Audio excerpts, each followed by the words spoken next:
Hey everyone, Creepy here. I have a simple question for you. Is it transphobic to support the new Harry Potter game? Well, the answer is simple. Yes and no. The game is created off of property of a massive transphobe who LARPs as a feminist. The money that is spent on the game will make her richer, but that happens in every single project. I believe that it is important to acknowledge where the money is going to, and that it's being given to J.K. Rowling, but that really happens with any type of media because a lot of media is made by bad people. So it's completely understandable if you don't want to support it because it will support a transphobe. That makes sense. But it also makes sense if you can look past it, as long as you do acknowledge it is being made and will support a transphobe. Now, the real reason you should not support the game is because it just doesn't look good. There's barely any spells in, it's a wizard game. Why aren't there that many spells? And it's important to understand that J.K. Rowling in the Harry Potter universe has a lot of negative stereotypes. There's the Jewish stereotypes we see in the bankers.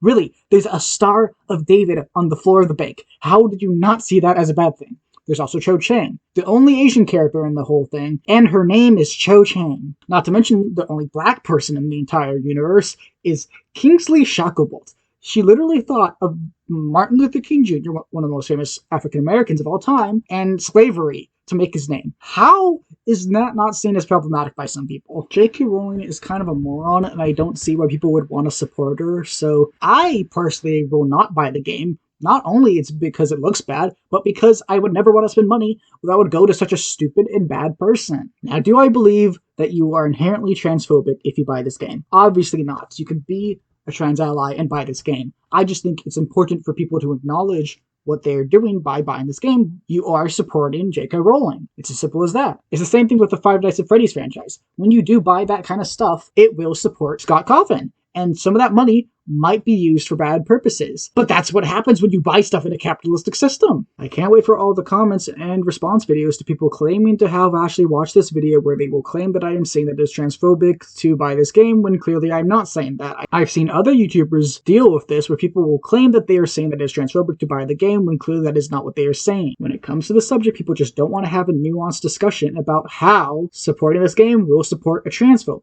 It just will. That's how it works. If you're buying something that will give someone money, you are supporting them. It's as simple as that. Now, under a capitalistic system, you kind of have to do that if you want to get that product, unless you want to pirate it, which I'm not saying you should. So for a final time, let's recap this. Is it transphobic to buy the game? No, but are you supporting a transphobe when you do buy the game? Yes. You should acknowledge what you are doing when you buy a product. It's as simple as that. Anyway, that's the end of that subject. And shout out to the fan art. Yay, thank you. Anyway, guys, if you enjoyed this video, please do consider liking and subscribing. Creeper out.